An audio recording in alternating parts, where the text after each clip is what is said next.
tubes, herein and forever after referred to as intertubers, forever and in perpetuity, etc., etc. Anyway, we're out in the garage today. I've just got a quick update on some things that's going on with the 78 Wagoneer that we're trying to get back on the road. As I said before, it's not going to be a complete restoration, but I'm going to fix it up and get it roadworthy. So hang in there for a few brief updates. As you can see, I finally broke down and cut into my exhaust system in order to give me clearance enough in here to take a 2-pound sledgehammer and knock that bolt out. However, that's left me with the exhaust system from the front of the muffler all the way to the tailpipe laying on the ground. It's out of the vehicle now. Fortunately, I was going to replace it anyway with a Paradox muffler because they have such a nice sound. So if you follow my Instagram channel at all, BlackPearl Voyager, you will recall a post that I made recently about what I considered a great victory because removing the bolt from the forward spring mount on the rear here was a huge challenge. And so I wound up cutting the muffler off so that I could get to this bolt right here. The nut spun right off, but the bolt wouldn't come out no matter what I did. So I had to cut the muffler off, clear this channel out so I could get a 2-pound sledgehammer and beat the heck out of that to get that to finally come out. And as you can see, it's rusted up pretty good, got a lot of corrosion, and yeah, but it's finally out. Cost me a muffler and a tailpipe, but I was going to replace that anyway. So with the leaf spring out now, I can install the new one in its place, but not until I get the other leaf spring off. And to do that, I'm going to have to remove that fuel cell. And if I do that, I'm just going to replace it with something new. So now some of you may have never heard of Paradox before and probably thinking it's some off-brand muffler, but actually they've been around quite a while. I put one of these on my 07 JK and it was the nicest sounding muffler you could find for the 3.8 liter engine. Really nice sound, nice low tone, and no rasp at all.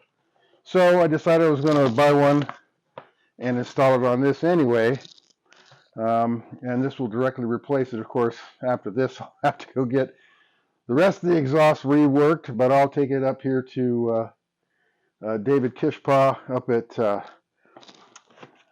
Jeep West, or a local muffler shop. There's one around here too that will probably do the work, but I'll have to install this at least temporarily so that I can drive it up there to have it to have the exhaust redone. And they use a patented technology. This tuning fork here causes a resonance that's just hard to beat. The sound coming from it is really hard to beat, and it's a straight through flow with just a little bit of baffling here, it looks like. I don't expect any huge performance gains out of this, but I do expect it to make this V8 sound really nice. Okay, so this is it. 19 inches long, made out of galvanized steel. It is a straight through muffler. It is wide open all the way through. And I'm not sure if you can make it out or not, but there's their tuning fork, patented tuning fork resonator in there. And I can confirm that from having it on my JK, the 3.8 liter JK. Very nice sounding, and I'm hoping it'll do the same for this V8. It could be a complete bust too, but I needed to replace the muffler anyway, So you go with what you know. And I know these mufflers. So it's been a little while since I fired her up, so let's see if she's still running.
Doesn't sound half bad either.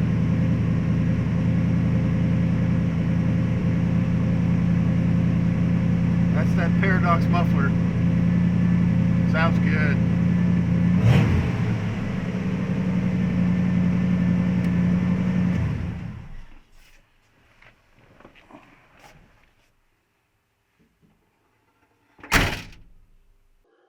One of the other things I was whining about in part one, and if you haven't seen it, you might want to check that out,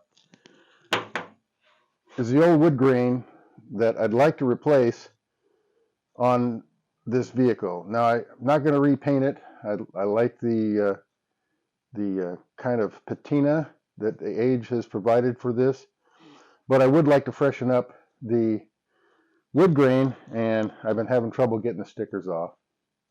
But thanks to one of my followers, Mike, he suggested that I try the 3M eraser wheel. I had also watched a video a few days before from another YouTube influencer, Sarah N. Tuned, and she was using the eraser wheel to remove pinstriping.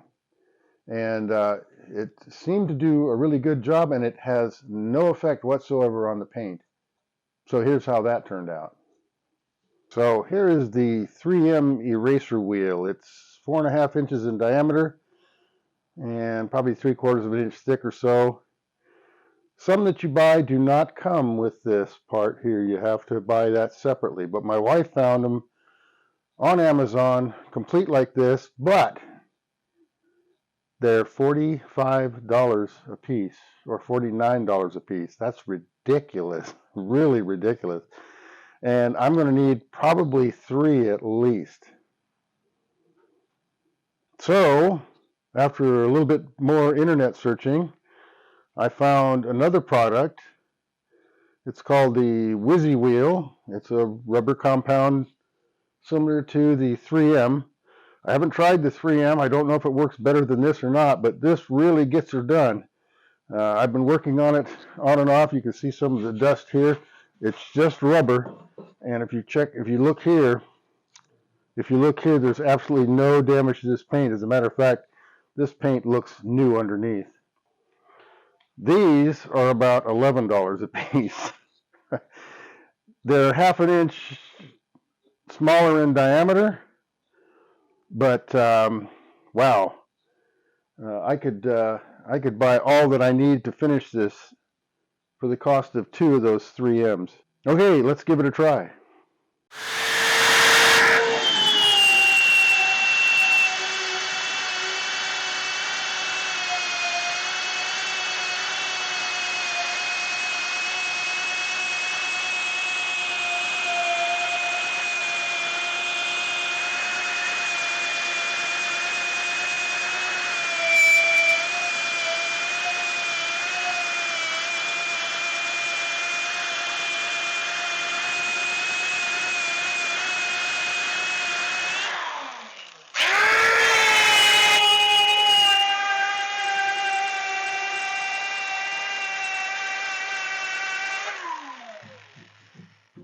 So there I finished off about, what, 3 or 4 inch section in 30 seconds.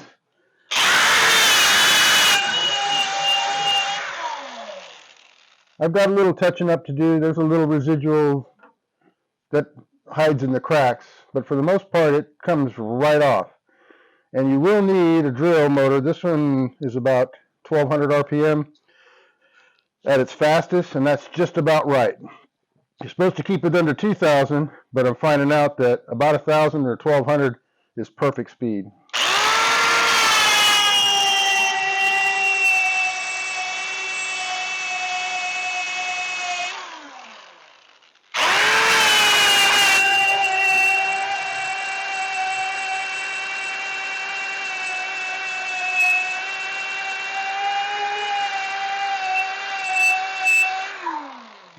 And I haven't found any ill effects on the paint, and it really doesn't matter because this is going to be covered with wood grain again.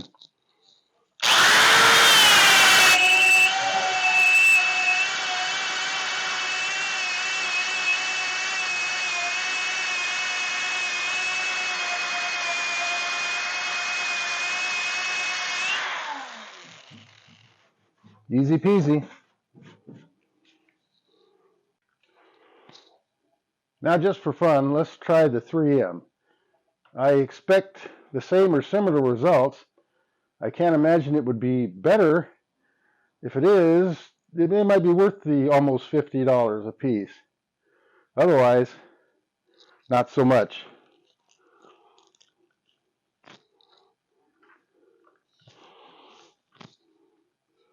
Let's see how she does, shall we?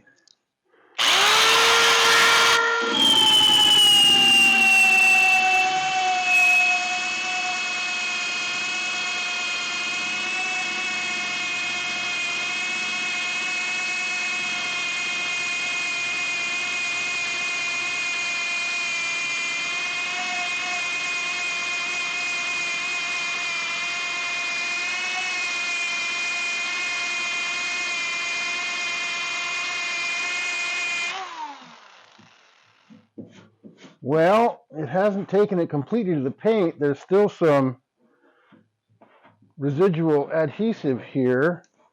It definitely doesn't flake off in nearly the large chunks that this does, but I'm not sure this is a better wheel.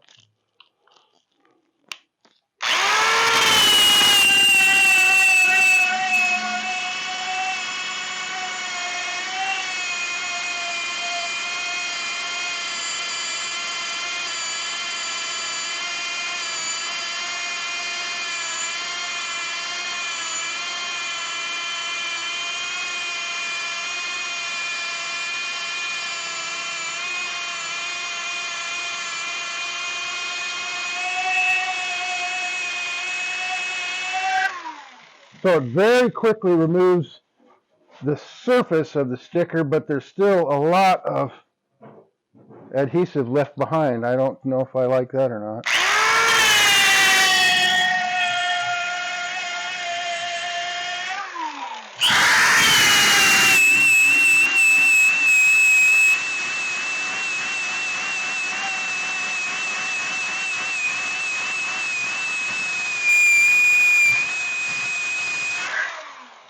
I tried a larger surface area using the entire width, and that doesn't seem to be any better. Actually, the Whizzy wheel it's better, and they're only 12 bucks a piece, $11 a piece. Okay, so one of the things I did notice about the 3M as opposed to the Wonder wheel or Whizzy wheel is that it doesn't seem to wear down quite so fast, and there's far less residue also. You can see there's some residue here from the other one. A lot of that residue is that's the sticker, of course, but probably the lion's share of it is the residue from the wheel.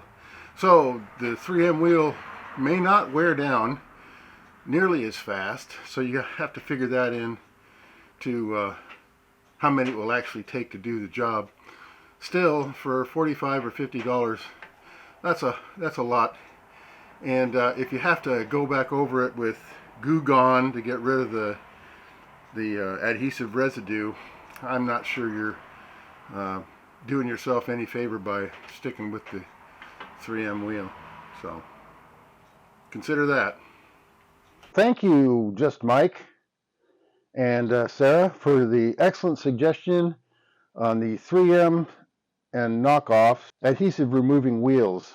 They actually work quite well, and this is going to save me a whole lot of time because the heat gun wasn't cutting it, let me tell you.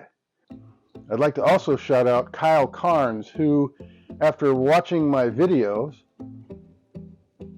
about the vacuum mapping to my air conditioning unit, said that he had just connected his up and he gave me the mapping so that I can get my AC and heat controls working right. So this YouTube resource is working out quite well, and I hope that some of the information that I'm sharing with you helps you out too. So, till the next video, get out there.